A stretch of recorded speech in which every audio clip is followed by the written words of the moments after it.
Et on retrouve dans ce rendez-vous sur Liberté FM Jean-Louis Montagu pour la deuxième partie de cette histoire de Ribérac que vous allez nous raconter donc en plusieurs épisodes, ou tenter en tout cas. Bonjour. Merci, bonjour et bonjour à vos auditeurs, mais j'allais dire téléspectateurs, mais Non, non. pas encore, parce que c'est pas encore la télé, mais ça viendra. Je vous remercie une nouvelle fois pour cette invitation qui me touche profondément, parce que j'ai quand même beaucoup agi en faveur du patrimoine et du patrimoine ribéracois. Je pensais cette fois, pour cette deuxième émission, la première c'était une présentation générale, Oui. un petit peu une explication de ma légitimité à traiter du sujet quand même. Et là, cette fois, nous allons rentrer dans le vif du sujet en étudiant un petit peu, même plus qu'un petit peu, le travail qui est nécessaire, celui qui a pu être fait et celui qui malheureusement reste à faire. Enfin, Il y aura toujours, hein, Paris n'est pas fini, dit-on.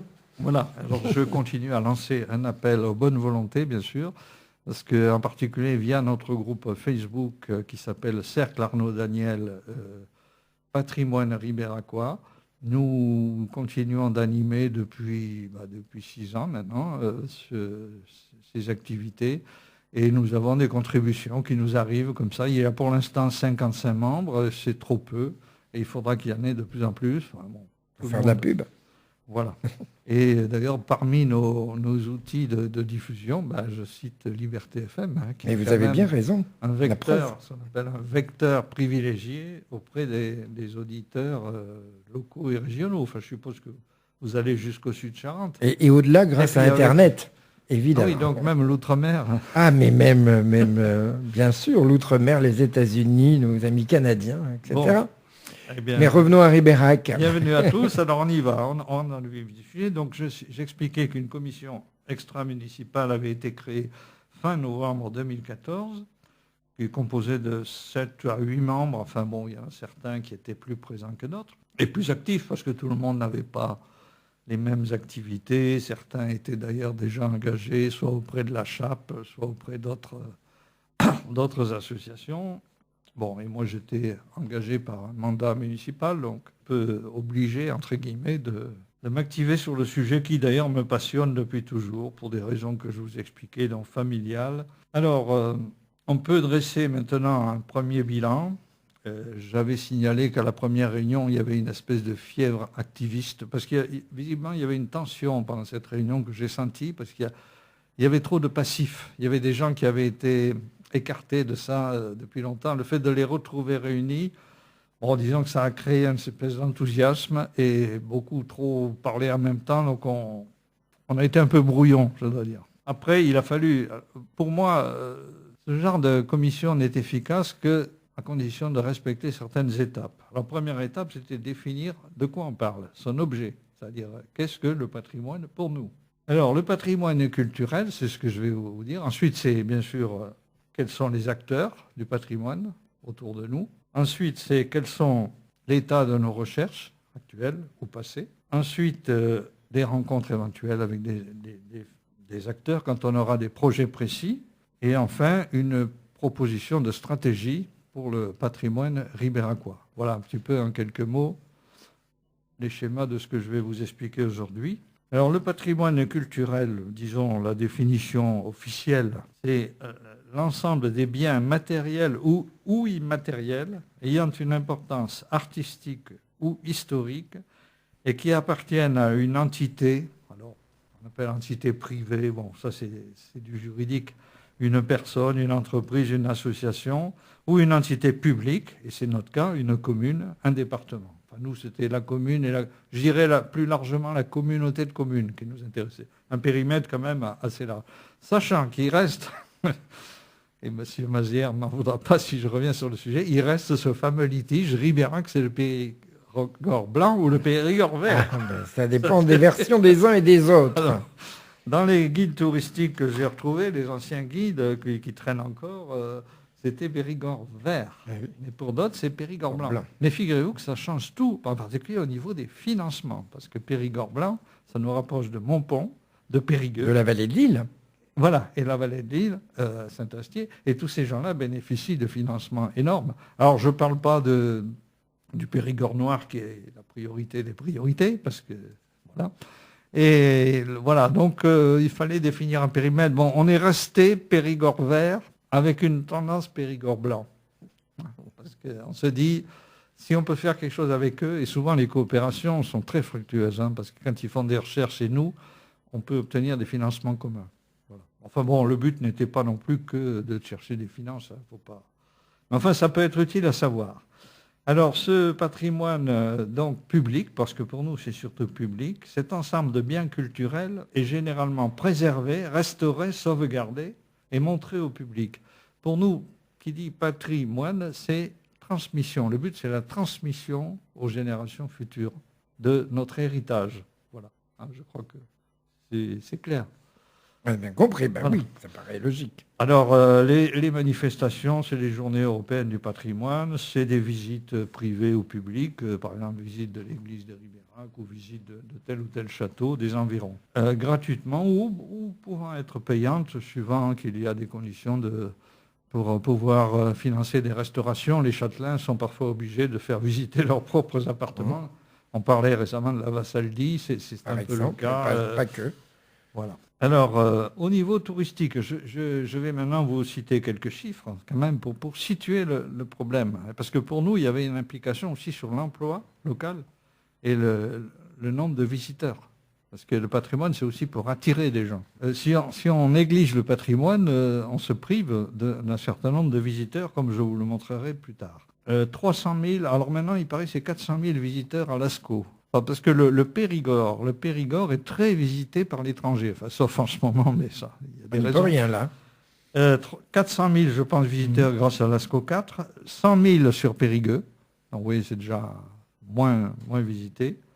Brantôme, qui a un magnifique office de tourisme qu'on a financé, 80 000 visiteurs aussi. Et quand on arrive à Ribérac, c'est 12 000, encore, les bonnes années. Et encore, ce sont les gens qui viennent se signaler à l'office de tourisme. Donc, on voit que notre marge de progrès reste considérable, parce qu'il y a des choses à découvrir, mais encore faut-il les montrer. Et nous drainons, si on peut dire l'expression, 3% du tourisme de la Dordogne. C'est-à-dire que spontanément, il y a une enquête d'ailleurs qui figure sur le net, spontanément, quand on pose la question à des étrangers, qu'est-ce que c'est pour eux le Périgord? Alors, ils répondent toujours le Périgord noir, Sarlat. Vous voyez, c'est la première réponse. Et très rarement le Périgord vert, ce qui explique nos résultats, nos performances. Le déficit de visiteurs. Entre guillemets. Bon, ceci dit, ceux qui viennent ici sont souvent ceux qui cherchent la tranquillité.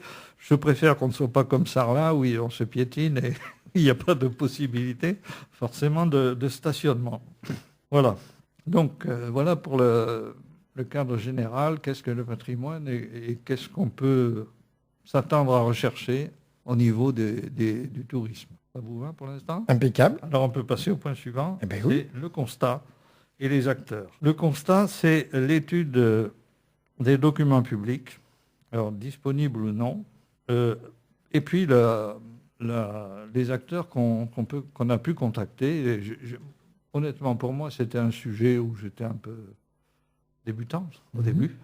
Et j'ai découvert, en fouillant, parce que personne ne vous explique, qu'il y a un milieu. Alors j'avais surtout la chance de participer et je continue, tous les samedis aux visites de Périgueux, parce que Périgueux est en pointe sur ce sujet-là. Et tous les samedis, je remercie encore Madame Balou, que je connais maintenant très bien, qui organise des visites passionnantes où elle a régulièrement 50 visiteurs et elle fait redécouvrir des aspects de la ville absolument inconnus. Or, mes parents ont vécu quand même 30 ans à Périgueux. Je suis un ancien de l'école primaire de Saint-Georges, donc j'ai fait mes débuts là-bas. Et j'avoue que j'ai découvert des choses que même mes parents ne connaissaient pas. Ça m'a permis de me rendre compte que souvent, les gens qui sont dans une ville ne connaissent pas leur ville. Ils vont. Mes parents allaient à Vienne, le carnaval de Venise, certes, mais Périgueux. Oui. C'est compliqué souvent, c'est vrai. On va loin au bout du monde alors qu'il y a des choses souvent, à voir au coin de la rue. On s'habitue parce qu'on passe à côté de choses sans le savoir. Vous avez en face de vous la statue du colonel Donat. Vous expliquez pourquoi elle est là. Mais vous reviendrez, c'est le but de ces rencontres. Alors les acteurs, on a un acteur au département, on a plusieurs responsables à la région. Alors au département, c'était, je ne sais pas s'il est toujours, M. Marabout.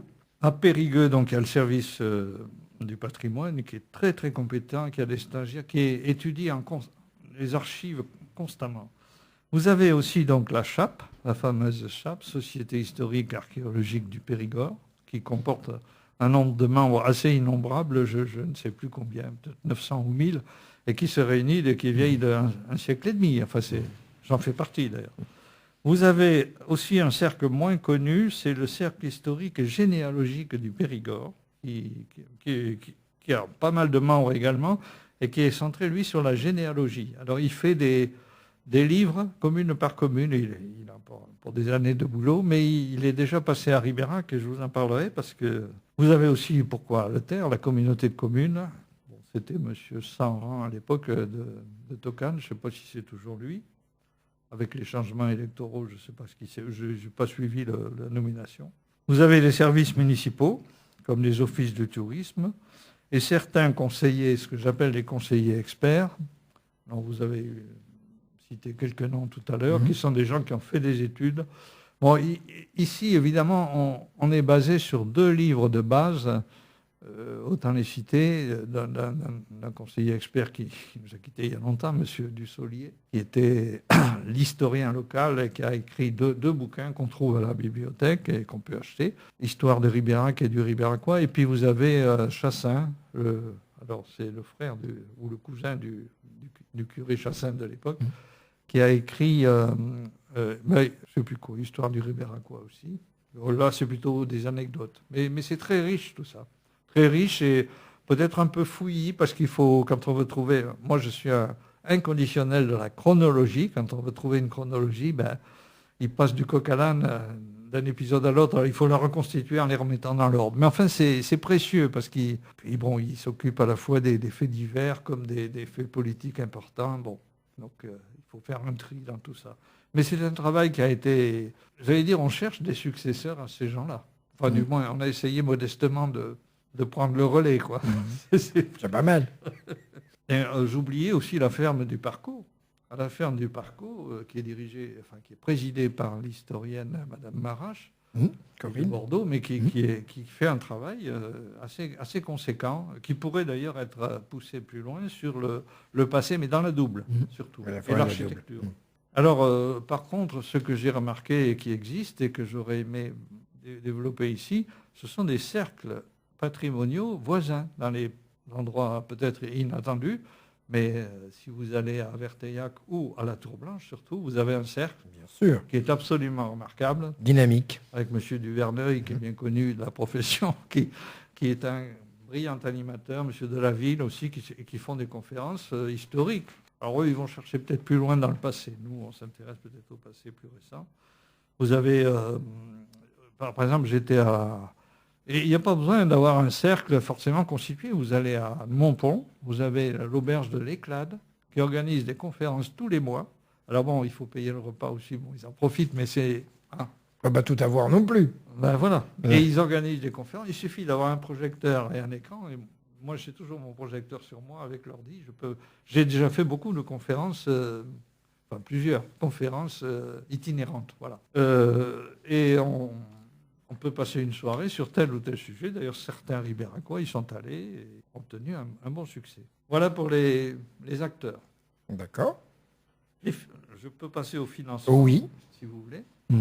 Alors, le financement, il faut savoir que ce qui est patrimoine, qui est protégé, peut être financé. Et j'ai découvert qu'en particulier à la région Nouvelle-Aquitaine, maintenant, à l'époque, c'était Aquitaine, tout simplement, il y avait une commission spécialisée. Alors, je l'ai découvert, mais personne ici de la mairie n'a voulu s'y intéresser. Mais ils se réunissent tous les mois, peut-être moins maintenant, mais ils se réunissent tous les mois, et ils décident, en fait, les réunions, le but c'est de décider que va-t-on financer, tel ou tel projet. Là. Alors, toutes les communes sont irriguées un peu, et ces gens-là ne font que ça, il faut quand même le savoir. Donc, ils étudient les projets, bien sûr, c'est pas ils ne font pas ça au doigt mouillé, c'est vraiment étudié. Et jamais Ribérac n'a présenté un dossier.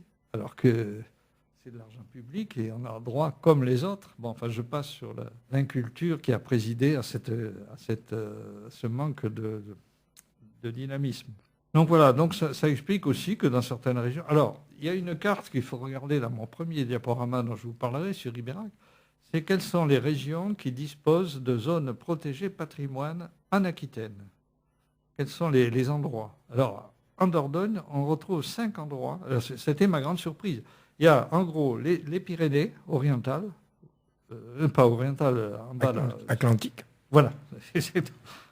Et là, vous avez quelques sites, bon, je ne parle pas sur Lourdes ou des endroits comme ça, mais il y a des endroits qui sont privilégiés. Et puis vous avez la Dordogne. Et dans la Dordogne, il y a 5 sites, 5 endroits où il y a des richesses, d'ailleurs elles sont signalées sur la carte, donc qui sont éligibles à des financements puisque c'est protégé. Vous avez ça là, évidemment, toute la région de Dôme, enfin tout ça. Vous avez Périgueux et vous avez, 4e, Ribérac. Donc ça veut dire qu'il y a des richesses ici qui sont éligibles, mais il n'y a pas de dossier. Ça a été ma surprise. Et la carte, je l'ai diffusée, on peut la regarder. Donc nous avons un certain droit, et c'est à nous de le faire valoir.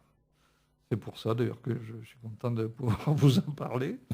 Parce que qui le sait ici, peut-être même vous, je ne sais pas. Non, je ne savais pas. Et regardez ma carte et vous comprendrez qu'on passe à côté de quelque chose.